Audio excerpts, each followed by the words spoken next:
So you became, right from AVP to actually president. I and did. It was like a first time president. I And did. Were you not the first lay president? I was. So a lot of firsts here, a lot of jumps, yeah.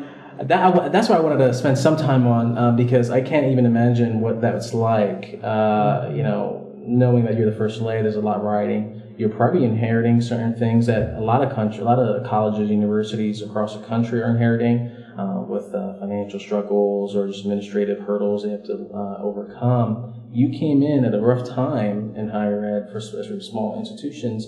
What was that like for you? I mean, did you feel confident enough to really take on those things, or what was that like? Walk us through that. Okay.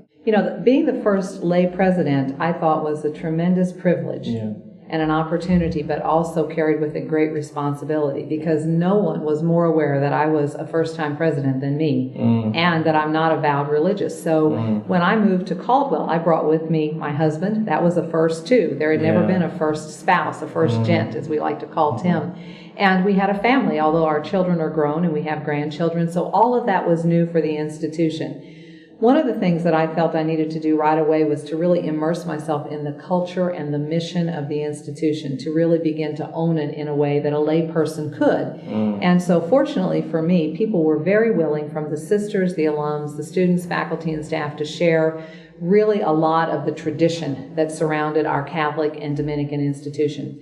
But also there was an opportunity about 3 months after I arrived for a group of presidents of other Dominican colleges and universities to do what was called a Land of St. Dominic tour. Okay. And about 9 of us went on that. Some of us with spouses. My husband attended as well. And it was a real opportunity for me to do a couple of things. One, to network with other presidents of Dominican Catholic colleges and universities. That was invaluable, to spend time with them in France and in Spain, in the lands where St. Dominic preached and lived about 800 years ago. Also, I invited the previous president, Sister Patrice Werner, to accompany us on that trip, and she was gracious enough to do that. And so we had a lot of time to talk about the transitioning that was going to occur. And so it also gave me an opportunity to think, because when you come into a situation, as you alluded to, where the economic downturn had just happened in 2008, 2009, and many institutions, large and small, faith-based and public, were struggling in the United States, this was an opportunity to take a little time away and say, think about what I've learned for the first 90 days and how is that going to impact my presidency and the future of the institution as we go forward. So, yes, being the first lay president was exciting and posed some challenges, but it's been great. Yeah, so there was definitely some pressure, some responsibility there, but it sounds like you really navigate those waters pretty well by I hope so. Yeah. I hope so.